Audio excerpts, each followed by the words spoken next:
Hi dear students, हम पढ़ रहे हैं मैट्रिक्स। क्लास है ये 12th, सब्जेक्ट मैथ, चैप्टर है ये 3rd। फर्स्ट लेक्चर में मैंने बताया है कि मैट्रिक्स क्या होता है, तो वो किस फॉर्म में होते हैं, और रोज क्या होते हैं, कॉलम्स क्या होते हैं।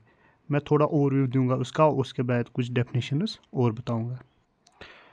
देखो, ये मैट्रिक्स एक रेक्टेंगुलर फॉर्म में होता है, ठीक है, रेक्टेंगुलर फॉर्म में। और इसमें डाटा अरेंज होता है, एलिमेंट्स, जैसे कि यहाँ पे A11, जैसे कि हम लिखते हैं ना AX, ठीक है। तो इसका मतलब यहाँ पे कोई ना कोई नंबर होते थे दोनों जगह पे। इसी तरह यहाँ पे हम शो करते हैं कोई नंबर। अब A11 से 1 का मतलब होता है, यहाँ पे मेरा आपको तो 1 के, ये वाला 1 का मतलब होता है कि फर्स्ट रो, ये हो गया फर्स्ट कॉलम, दूसरा 1। और ये हो गया फर्स्ट रो सेकंड कॉलम, ये हो गया फर्स्ट रो थर्ड कॉलम। इसी तरह यहाँ पे फिर second row first column, second row second column, second row third column. तो ये एलिमेंट इस तरह डिनोट कर रहा है कि किस जगह पे कौन सा एलिमेंट है। और जो एलिमेंट्स, जो ये सारे हैं, ये सारे इनको हम एलिमेंट्स बोलते हैं। यहाँ पे मैंने बोल दिया एलिमेंट्स, ठीक है। और ये जो है, ये वाला लाइन, ये वाला लाइन, ये वाला लाइन, इन सारों को हम बोलते हैं रोज, ठीक है। और जब हम इस तरह देखेंगे, ठीक है, तो इस तरह जब हम देखते हैं तो इनको बोलते हैं हम कॉलम्स। क्या बोलते हैं? कॉलम्स। इनटू 3 लाइन उसको, ठीक है। तो अगर हमें ऑर्डर बताना हो, तो मतलब रोज कितने हैं, कॉलम्स कितने हैं, तो यहाँ पे 3 रोज है, ठीक है, और 3 कॉलम्स है। तो हम क्या लिख सकते हैं? 3x3, ठीक है। और जो पहला वाला शो करता है वो क्या शो करता है? यहाँ पे ये शो करता है रोज, और ये वाला 3 शो करता है कॉलम्स। अब बाई चांस अगर यहाँ पे 2 होगा, ठीक है, जैसे कि ये रब कर लूँगा और मैं ये और ये लूँगा, तो यहाँ पे क्या रहेगा? सॉरी, गलत ले लिया, ठीक है। तो यहाँ पे मैंने कॉलम्स 2 ले लिए, ठीक है। तो यहाँ पे ये वाला रब कर लूँगा, ठीक है। तो मैंने क्या ले लिया? 1 2 3, 3 रोज, ठीक है, और 1 2, 2 कॉलम्स, ठीक है। तो अब मैं और कुछ डेफिनेशंस बताऊंगा। अब अगर यहाँ पे और एक पॉइंट है, ठीक है, अगर मुझे बताना हो कि एलिमेंट्स कितने हैं, ठीक है, तो उसके लिए हम किस तरह बताएंगे कितने एलिमेंट्स होंगे। यहाँ पे जैसे कि मैंने यहाँ पे 3x3 लिया है, एक मिनट ये ड्रॉप कर लेता हूँ, ठीक है। यहाँ पे मैंने 3x3 ले लिया, ठीक है। अब 3x3 में सिंपली मल्टीप्लाई करूँगा तो 9, ठीक है। तो ये 9 एलिमेंट्स हमें इसमें मिलेंगे, दैट मीन्स इसमें 9 एलिमेंट्स होंगे। अगर बाई चांस 3x2 मैट्रिक्स होगा, तो इसमें उसमें कितने? 6 एलिमेंट्स होंगे, ठीक है। अब और कुछ पॉइंट्स मैं बताऊंगा।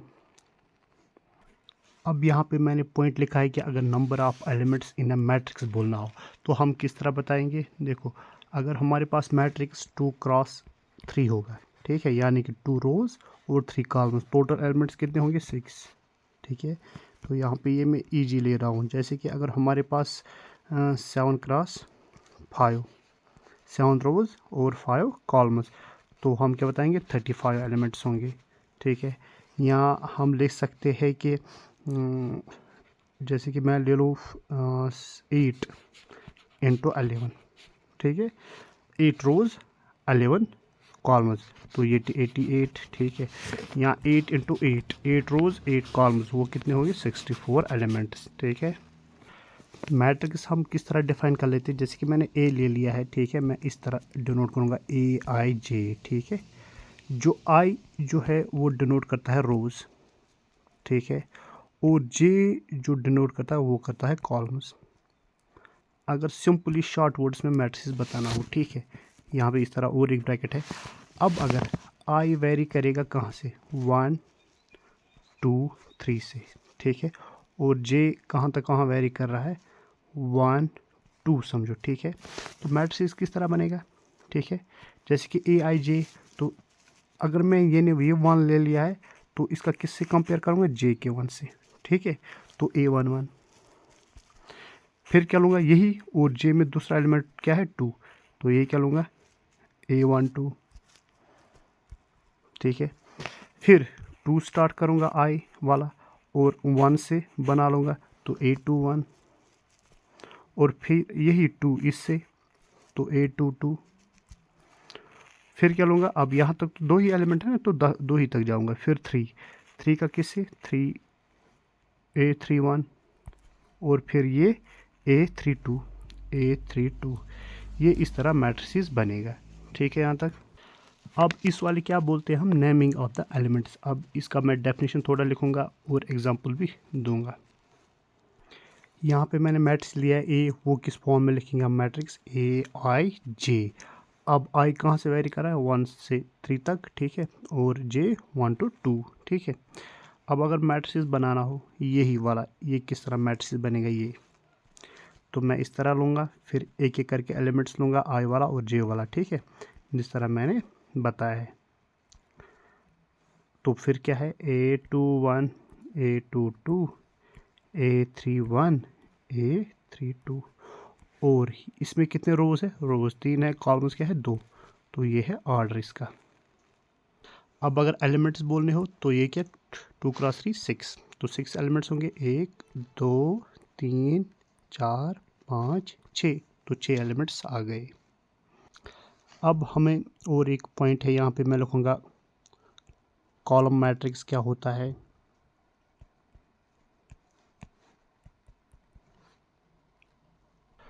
तो कॉलम मैट्रिक्स क्या होता है कि मैट्रिक्स हैविंग ओनली 1 कॉलम, जिसमें एक कॉलम हो, अब रोज जितने भी हो उससे हमें कोई मतलब नहीं है।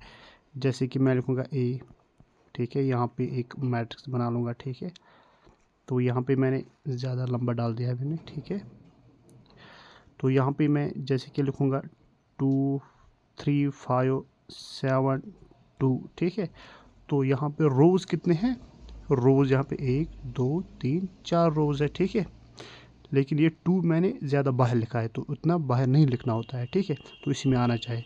तो यहाँ पे कितने रोज़ दूंगा, 1 2 3, ठीक है, तो 3 × 1, तो यहाँ पे 1 जो है एक ही कॉलम है, तो उसको बोलते हैं कि कॉलम मैट्रिक्स को बोलते हैं जिसमें एक ही कॉलम हो, क्योंकि ये एक ही कॉलम है, ठीक है। अब रो मैट्रिक्स, अब यहाँ पे रो मैट्रिक्स है, ठीक है, रो मैट्रिक्स किसको बोलते हैं, मैट्रिक्स हैविंग ओनली 1 रो।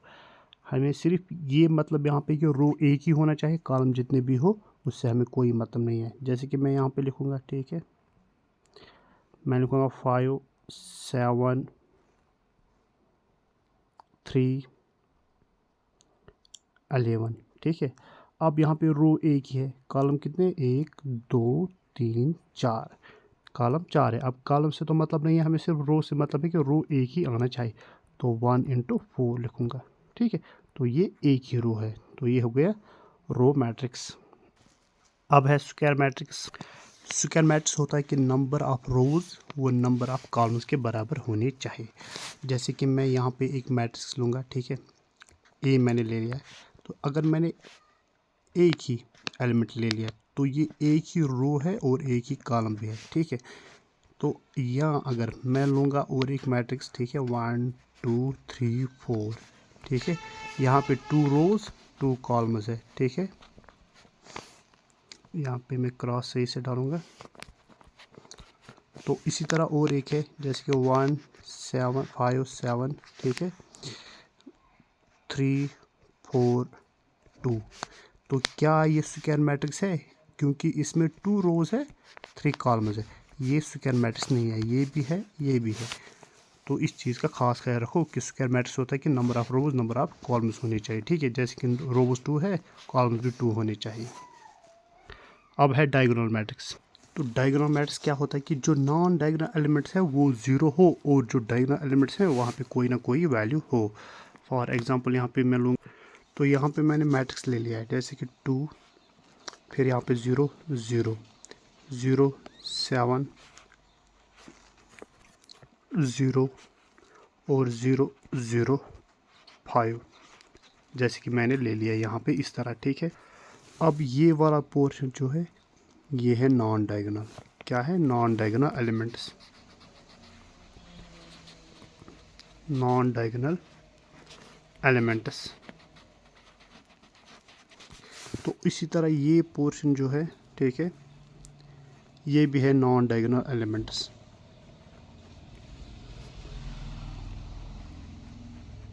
डायगोनल एलिमेंट्स और ये वाला जो है ये है डायगोनल एलिमेंट्स, ठीक है, ये सारे। तो ये है डायगोनल एलिमेंट्स, ठीक है। तो हम क्या बताएंगे, जो नॉन डायगोनल एलिमेंट्स वो ज़ीरो हो और डायगोनल एलिमेंट्स में कोई ना कोई वैल्यू हो, तो उसे हम डायगोनल मैट्रिक्स बोलते हैं। अब है स्केलर मैट्रिक्स। तो स्केलर मैट्रिक्स क्या लिखेंगे, ए डायगोनल मैट्रिक्स, एक डायगोनल मैट्रिक्स होता है, a scalar if diagonal elements are equal, ठीक है, डायगोनल एलिमेंट्स इक्वल हो, ठीक है। जैसे कि मैं ए लिखूंगा यहाँ पे, ठीक है, यहाँ पे क्या लिखूंगा, 2 0 0 0 2 0 0 0 2, यानी कि डायगोनल एलिमेंट सेम होने चाहिए। या और इस तरह भी लिख सकता हूँ, ठीक है, जैसे कि 11 0 0 0 11 0 0 0 11, ठीक है। तो इसे हम बोलते हैं स्केलर मैट्रिक्स। अब है आइडेंटिटी मैट्रिक्स। देखो आइडेंटिटी मैट्रिक्स हम किस तरह डिनोट करते हैं कि डायगोनल एलिमेंट जो है वो सिर्फ 1 के शेप में हो, ठीक है, डायगोनल एलिमेंट्स 1 1 हो, जैसे कि 1 0 0 0 1 0 0 0 1, ठीक है। यहाँ पे जो ये डायगोनल एलिमेंट्स ये 1 1 हो, ठीक है। तो इसे बोलते हैं हम आइडेंटिटी मैट्रिक्स। और आइडेंटिटी हम कैसे डिफाइन करते हैं, वो आई से हम डिफाइन करते हैं, ठीक है। अब है जीरो मैट्रिक्स। तो जीरो मैट्रिक्स किसको बोलते हैं, a matrix having all elements zero, उसे हम जीरो मैट्रिक्स बोलते हैं। ये हम इस तरह लिखते हैं, ठीक है, 0 0 0 0 0 0। तो matrix having all elements zero is called है जीरो मैट्रिक्स। आई होप समझ आया होगा। अब नेक्स्ट लेक्चर में हम एक्सरसाइज स्टार्ट करेंगे, तब तक के लिए खुदा हाफिज़।